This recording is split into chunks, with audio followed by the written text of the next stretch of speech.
Olá, turma, tudo bem? Bora lá para nossa leitura de hoje, né? Domingo, dia da preguiça, dia de aproveitar a família, o descanso, né? A presença do Senhor, isso é muito bom.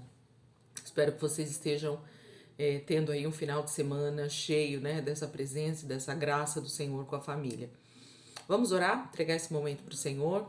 Como eu falei ontem, é importante, né, que a gente entregue realmente em oração a nossa vida, principalmente quando a gente vai fazer a leitura da palavra, pedindo realmente que o Espírito Santo possa agir aqui no nosso intelecto, né, no nosso coração, fazendo com que a palavra realmente seja absorvida de forma prática, né, e de forma espiritual, e que o diabo não consiga roubar, né, nada que o Senhor tem plantado no nosso coração. E assim a gente vai perseverando, e assim a gente vai percebendo que a gente vai entendendo melhor a palavra, que a gente vai compreendendo o que Deus está fazendo, ainda que seja um passo de cada vez, né? Como eu tenho falado também. Então, é importante a oração, né? Sempre que a gente vai iniciar a leitura, faça uma pequena oração ou uma grande oração, não importa, para que você possa ter esse momento com o Senhor. Jesus, muito obrigada. Eu te agradeço, Deus, por esse domingo, eu te agradeço por esse dia maravilhoso que o Senhor está nos dando. Nós somos gratos, Deus, pela tua graça e misericórdia nos alcançando toda manhã. Nós somos gratos porque o Senhor tem nos dado paz, alegria, gozo no teu Espírito Santo. Regozijamos, Senhor, todos os dias porque temos o Senhor como nosso ajudador, como nosso consolador, como nosso ensinador, que é o Espírito de Deus dentro de nós. Obrigada, Jesus, por esse privilégio de ter a habitação do Senhor dentro de mim. Obrigada por ser, Senhor, esse lugar onde o Senhor deseja estar tanto, que é na minha casa, na minha vida. Muito obrigada, Jesus. Eu te louvo e te agradeço, Pai, por esse momento que o Senhor tem preparado para nós todos os dias, na tua presença e diante da tua palavra, Senhor. Alimenta-nos mais uma vez, Senhor, com aquilo que o Senhor tem para nós hoje, em nome de Jesus. Amém. Vamos lá, gente. Então, hoje a gente vai terminar, né? O último dia da semana 35. Nós vamos terminar com o livro de Lamentações de Jeremias, que começamos ontem. E é tão, ao mesmo tempo, triste, né? Ver o profeta finalizando o seu escrito, né? Finalizando suas palavras com textos tão doloridos, né? Mas ao mesmo tempo tão esperançosos. Ontem a gente viu no finalzinho da leitura que ele tem esperança no Senhor, né? Ele sabe em quem ele tem crido, ele sabe o Deus que ele serve. Eu falo que quem tem experiências com o Senhor verdadeiramente sabe que ainda que a vida, ainda que as circunstâncias estejam um verdadeiro caos, o Senhor está conosco, né? A presença de Deus está conosco e Deus continua com o cetro dele de justiça nas mãos, né? O Senhor continua com o trono, ele sentado no trono, e ele é que está realmente dirigindo toda a terra, toda a humanidade. Amém? Então vamos continuar. Hoje a gente vai continuar a partir do capítulo 30, do versículo 37 do capítulo 3, que nós paramos ontem no 36. Então a gente vai terminar o capítulo 3, lermos o capítulo 4 e finalizarmos com o capítulo 5. Amém? Então, Lamentações, capítulo 3, versículo 37 em diante, diz assim: Pois quem é aquele que diz e assim acontece sem a ordem do Senhor? Não é da boca do Altíssimo que saem tanto a alegria como o sofrimento? Por que então um simples homem reclama quando recebe o castigo pelos seus pecados? Em vez disso, devemos examinar nossa própria vida, nos arrepender de nossos pecados e voltar para o Senhor. Vamos levantar as nossas mãos e os nossos corações a Deus, que está nos céus, e confessar: pecamos e fomos rebeldes, e o Senhor não nos perdoou. A sua ira, Senhor, foi como uma enchente que nos arrastou. O Senhor nos perseguiu e nos matou sem piedade. O Senhor se escondeu atrás de um véu de nuvens para que as nossas orações não chegassem aos seus ouvidos. O Senhor nos transformou no lixo e refúgio das nações da terra. Todos os nossos inimigos abriram as suas bocas contra nós. Vivemos cheios de medo. A solidão, a destruição e a morte são as nossas companheiras. Os meus olhos choram sem parar, rios contínuos de lágrimas correm dos meus olhos por causa da destruição do meu povo.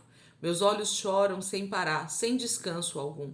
Quem dera o Senhor olhasse lá do céu e atendesse aos meus pedidos. Quando eu vejo o que acontece às moças de Jerusalém, o meu coração se quebra de tanta dor. Os meus inimigos, a quem eu nunca fiz mal algum, me caçaram como se eu fosse um passarinho. Eles me jogaram dentro de um poço e lançaram pedras sobre mim. A água chegou à altura da minha cabeça e eu pensei: chegou o meu fim. Mas lá no fundo do poço clamei pelo seu nome e o Senhor me ouviu. Não fechou seus ouvidos aos meus gritos por socorro. Sim, o Senhor ouviu meu pedido desesperado e me disse: não tenha medo. Ó Deus, o Senhor foi o meu advogado de defesa. O Senhor salvou a minha vida. O Senhor viu a injustiça que estavam fazendo comigo. Seja o meu advogado. Mostre a todos que eu estou certo. O Senhor viu os planos terríveis que os meus inimigos fizeram contra mim, todas as ciladas. O Senhor ouviu os insultos, conheceu todos os seus pensamentos contra mim. Tudo o que disseram sobre mim e seus planos secretos ditos de ouvido em ouvido. O Senhor vê tudo o que eles fazem. De pé ou sentados, eles cantam e zombam de mim. Ó Senhor, castigue esses homens conforme a maldade das suas obras. Coloque um véu sobre o seu coração. Lance sobre eles a sua maldição. Ó Senhor, persiga-os na sua ira e elimine-os debaixo dos céus. O profeta Jeremias, ele está ao mesmo tempo, mostrando a grandeza, a soberania, de que o homem ele não precisa, olhar e dizer assim: nossa, mas Deus me castigou, será que Deus não está vendo tudo isso, Nós sabemos que o Senhor, ele é soberano em todas as coisas e ele vê cada detalhe. Essa semana eu tive assim pensando algumas coisas a respeito do nosso Deus, e algo que me vinha à mente de vez em quando era: ao mesmo tempo que nós, seres humanos, somos egoístas e pensamos que Deus está simplesmente ouvindo a nossa oração particular a respeito dos nossos problemas pessoais, como por exemplo uma dívida que precisamos pagar, uma situação com uma pessoa da família que está talvez trazendo tribulação na nossa casa, e o nosso emprego que não está muito bom, e a gente ora ali insistentemente para Deus para que Ele resolva essas situações. E esquecemos de que o planeta Terra existem bilhões de pessoas que estão com as mesmas dificuldades que nós, ou com dificuldades muito, muito, muito superiores do que a nossa. E o nosso Deus, ele é soberano para escutar todas essas vozes. Ele é o Deus Todo-Poderoso que escuta a minha voz aqui agora, falando com vocês, gravando essa leitura, lendo a palavra de Deus, orando, a esse Deus, mas ele também está do outro lado do mundo, lá numa pequena ilha, no Japão, na Austrália, ou em qualquer outro lugar do mundo, ouvindo a oração de quem está fazendo a sua oração, ou está fazendo a sua leitura, ou está falando com Deus, ou mesmo está fazendo algo terrível, um pecado terrível contra o Senhor. O Senhor está. Então, essa grandeza de Deus, esse domínio de Deus, essa grandiosidade do Senhor, ela precisa ser pensada por nós. Porque quando nós ficamos fechados no nosso mundinho, achando que Deus é meu empregado e que eu preciso de coisas todos os dias e que Ele é obrigado a me satisfazer, nós acabamos entrando numa roda de insatisfação, nós acabamos entrando num sistema de insatisfação contra Deus. E Deus não tem mais nenhuma dívida, gente, conosco. Deus não nos deve mais nada. A dívida que Deus tinha que pagar por nós, Ele já pagou. Ele nos tornou filhos novamente, através do seu Filho unigênito. Então, assim, a gente precisa parar com as meninices, de achar que a gente fazendo birra, que a gente fazendo greve de fome, que a gente fazendo qualquer tipo de pirraça, nós vamos ter de Deus aquilo que nós queremos, Parecemos crianças pirracentas, desejando algo de Deus. Não, a nossa gratidão, a nossa palavra de gratidão ao Senhor precisa ser diária e contínua, por tudo que Ele já fez e por tudo que Ele está fazendo. E assim nós vamos arrumando, acertando a nossa vida a respeito dos confrontos que a palavra nos traz, Eu acho que esse é o caminho. Quando eu acerto a minha vida, quando eu busco essa correção dos meus pecados, não do outro, do meu pecado, né? Nós temos ainda muitas coisas a serem acertadas na nossa vida, que a palavra vai nos confrontando, que a palavra vai nos mostrando o quanto nós estamos errados por causa da palavra perfeita do Senhor. Então nós precisamos ir arrumando a casa, arrumando a vida. E todo o restante, as nossas circunstâncias, elas vão também se colocando no devido lugar. E a nossa vida vira um caminho reto diante do Senhor. Então eu queria te chamar a atenção para esses textos que parecem estranhos dentro da palavra de Deus, né? Parece que o profeta está reclamando, e não, ele não está reclamando. Ele está justamente dizendo o quanto ele conhece e sabe o Deus que ele tem servido. E como é o Senhor quem faz todas essas coisas, mas também é o Senhor quem nos socorre nos momentos das nossas tribulações. E então nós confiamos nele, nós amamos ele, nós servimos ao Senhor. É isso que nós precisamos ter em mente. Capítulo 4. O ouro perdeu o brilho. As paredes do templo, que eram revestidas de ouro, foram derrubadas e as suas pedras sagradas estão espalhadas pelas ruas. Os preciosos filhos de Sião, que antes valiam o seu peso em ouro, agora valem menos que um vaso de barro, obra das mãos de um oleiro. Até os chacais dão de amamentar os seus filhotes, mas a filha do meu povo tornou-se cruel como as avestruzes do deserto. A língua dos bebês fica presa no céu da boca por causa da sede. As crianças pedem um pedacinho de pão, mas nem isso sobrou. Os que comiam sempre do bom e do melhor desmaiam em plena rua. As pessoas que viviam em palácios agora reviram os montes de lixo. O pecado da filha do meu povo é maior que o de Sodoma, que foi destruído de repente, sem qualquer socorro humano. Os seus príncipes eram mais alvos que a neve, mais brancos que o leite, e tinham a pele mais rosada que um coral, e a sua aparência era parecida com a safira. Mas agora a sua pele está escura como carvão. Já nem se pode reconhecê-los na rua. A sua pele enrugou-se sobre os seus ossos, secou-se, tornou-se como madeira seca. As pessoas que morreram na guerra foram mais felizes que os que morreram de fome por falta de fruto no campo. As mães que antes eram cheias de amor cozinharam e comeram seus próprios filhos para não morrerem de fome no meio da destruição do meu povo. Mas agora a ira do Senhor já passou. Ele já despejou sobre nós toda a sua fúria. Ele acendeu um fogo que queimou os alicerces de Sião. Nenhum rei da terra poderia imaginar que um exército inimigo conseguisse entrar pelas portas de Jerusalém. Ninguém poderia pensar que isso pudesse acontecer. Mas tudo aconteceu por causa dos pecados dos profetas e sacerdotes que mataram gente inocente dentro de Jerusalém. Agora esses homens andam sem destino pelas ruas, como cegos. Vivem sujos de sangue e todos têm nojo deles. São imundos e ninguém se atreve a tocar nas suas roupas. Sumam daqui, vão embora, o povo grita nas ruas. Vocês são imundos. Eles fogem para outros países, mas lá também ninguém os deixa habitar. O Senhor castigou esses homens, espalhando-os pelo mundo. Ele nem dá mais atenção a eles, porque perseguiram os sacerdotes e não respeitaram os anciãos. Esperamos que nossos aliados viessem nos salvar, mas foi tudo em vão. Do alto dos muros de Jerusalém, esperamos a ajuda de um povo que não podia nos ajudar.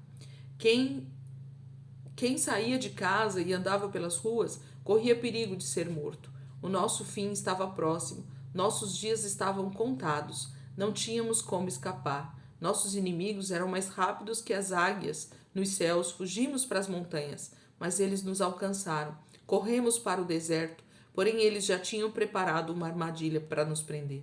O nosso rei, a fonte da nossa vida, o homem escolhido pelo Senhor, foi preso numa dessas armadilhas que nossos inimigos armaram, e nós pensávamos que viveríamos sob a sua sombra entre as outras nações. Povo de Edom, por enquanto você pode se alegrar, você que vive na terra de Uz, mas logo você também tomará o cálice. Você vai cair como bêbado e sofrerá uma grande vergonha. O castigo de Sião acabará quando terminar sua escravidão. Depois disso, os judeus nunca mais serão escravos, mas ele punirá a sua maldade, ó filha de Edom, e exporá o seu pecado. Capítulo 4, ele está falando sobre essa trágica condição, né, que ficou o povo em Jerusalém, em Sião, né, nas cidades de Judá e principalmente em Jerusalém. Toda essa tragédia, gente, ela foi contada historicamente aqui dentro da Bíblia, em outros livros, e no tempo da destruição também, no ano 70 depois de Cristo, Flávio Josefo, um dos historiadores, né, também conta essas mesmas situações em que mulheres eram obrigadas a matar os seus próprios filhos, cozinhá-los para comer. Tamanha era a fome estabelecida no Império Romano, ali no ano 70, né? E tamanho era a fome aqui nesse momento em 526, mais ou menos antes de Cristo, que foi a época da tomada da Babilônia, né? Em Jerusalém, o exílio. Então, as coisas são muito parecidas, né? As situações são muito parecidas que foram acontecendo ao longo da história. Muitas tragédias foram acontecendo para o povo judeu, né? Por conta realmente dos seus pecados, da sua própria maldade, deles não terem dado ouvidos ao Senhor desde o início. E infelizmente o nosso pecado, ele nos leva para esse lugar de destruição. O nosso pecado, a nossa desobediência leva a nossa vida para o lugar de maldição ao invés do lugar de bênção. Então que a gente possa refletir, vendo verdadeiramente onde nós, como filhos de Deus hoje, a igreja, né, de Cristo, que são judeus e gentios, como é que nós temos nos portado, e talvez nós estejamos na mesma condição, né, de pecado, de insatisfação com o Senhor, de idolatria. Se nós estivermos amando mais outras coisas do que a Deus, estamos fadados à idolatria, porque passamos a amar, colocar o nosso coração naquilo que nós amamos e não em Deus, que é o nosso real Deus, né, sobre as nossas vidas. Então, e aí a gente vai ver essas mesmas descrições de destruição e de ira de Deus em Apocalipse também. Então, a Bíblia ela vem mostrando em cenas talvez menores ao longo da história como Deus vai agir no final dos tempos. E aí ele não vai agir simplesmente com Israel, mas ele vai trabalhar com essa mesma ira em todo o mundo, né? Contra todos aqueles que desobedeceram realmente a esse Pai maravilhoso, né? Amém? Então, medita um pouquinho aí, pensa nessas coisas. Eu sei que o Espírito Santo está pronto aí para nos ajudar a entender. Capítulo 5, para a gente finalizar a leitura de hoje. Senhor, lembre-se de tudo o que acontece conosco. Veja a nossa desgraça e vergonha. A nossa terra agora pertence a estranhos, nossas casas a estrangeiros. Somos órfãos, nosso pai morreu, nossa mãe ficou viúva. Temos de pagar a água que bebemos, até a lenha temos que comprar. Os que nos venceram na guerra nos obrigam a trabalhar como animais de carga, sem descanso. Para conseguir comida e não morrer de fome, precisamos pedir esmolas, pedir ajuda ao Egito e à Síria. Nossos pais pecaram, mas morreram antes de o castigo chegar. Nós é que estamos pagando pelo pecado deles. Os povos que antes dominávamos agora controlam nossa vida. Não há ninguém que possa nos tirar dessa situação tão triste. Quando sair de casa para tentar conseguir comida para sua família, corre perigo de ser morto pela espada do deserto. A nossa pele está abrasada e escurece por causa da fome. Em Jerusalém e nas outras cidades de Judá, as mulheres e moças são violentadas em plena rua. O inimigo enforcou nossos príncipes e maltratou nossos anciãos. Obrigaram os jovens a moer cereal com pedras muito pesadas. Os meninos caem com o peso da lenha que são obrigados a carregar. Os anciãos já não podem mais sentar calmamente e observar o movimento na entrada da cidade. Os jovens já não cantam. Desapareceu a alegria que havia em nossos corações. Nossas danças se transformaram em lamentos. Caiu a coroa da nossa cabeça. Ai de nós, porque temos pecado. Nossos corações estão fracos, nem temos mais vontade de viver. Nossos olhos perderam o brilho. O monte de Sião está destruído e deserto. Por ali perambulam os chacais. Mas, Senhor, o Senhor reina para sempre. O seu trono permanece de geração em geração. Por que o Senhor se esqueceria de nós para sempre? Por que nos abandonaria por tanto tempo? Restaure-nos, ó Senhor. Faça-nos voltar para o Senhor. Renove os nossos dias como os de antigamente. Será que o Senhor nos abandonou para sempre e a sua ira contra nós não tem limites? Então, o profeta termina, né, esses textos justamente falando da situação que eles estão vivendo naquele momento, de como eles estão sendo totalmente, né, maltratados, o quanto está difícil a situação, né, o profeta está expressando ao Senhor o que ele está vendo diante dos seus olhos, na Terra Santa, no lugar onde o Senhor escolheu para a sua moradia. E ele termina então o texto dizendo: será que o Senhor será que o Senhor nos abandonou para sempre e a sua ira contra nós não tem limites? Então a pergunta fica para nós e automaticamente para o Senhor, mas o Senhor responde isso na sua palavra. O profeta, diante da adversidade, diante da destruição, temia, né, por não haver mais solução. Vocês já perceberam como a gente tem essa tendência, né, diante de uma situação muito difícil, de uma adversidade na vida, de uma situação que a gente pensa não ter solução? A gente geralmente acha isso, né? A gente acha que Deus esqueceu da gente para sempre e a gente acha que a ira de Deus, se nós temos convicção do nosso pecado, inclusive, a gente acha que a ira de Deus jamais vai ter fim. Então, o Senhor pode fazer algo, sim, né? O Senhor pode fazer. Nós sabemos que o Senhor pode fazer. E Ele vai fazer, porque Ele vai mostrar na sua palavra a graça, a misericórdia, o perdão, né? A vinda do seu Filho para trazer essa redenção para nós e a vida eterna que Ele tem preparada, né? Tá tudo escrito aqui na palavra para nós. Basta nos arrependermos e nos voltarmos para o Senhor. E o Senhor é fiel e poderoso para nos restaurar. Amém, queridos? Então, terminamos aqui o livro de Lamentações de Jeremias. A nossa semana 35 termina aqui hoje, né? Domingo, dia 27 de agosto. E amanhã, então, semana 36, a gente começa no livro de Ezequiel, que é a sequência aí, né? Virando a página, nós estamos no livro de Ezequiel, o profeta Ezequiel, que está na Babilônia. Ele é o profeta que vai profetizar dentro do território da Babilônia. Ele está cativo na Babilônia e o Senhor vai então começar a usar esse profeta para falar e deixar registrado o que Deus está fazendo e o que Deus vai fazer através da vida de homens e mulheres que estão ali naquela situação. Amém? Deus abençoe. Amanhã, se Deus quiser, a gente começa a nossa leitura em Ezequiel.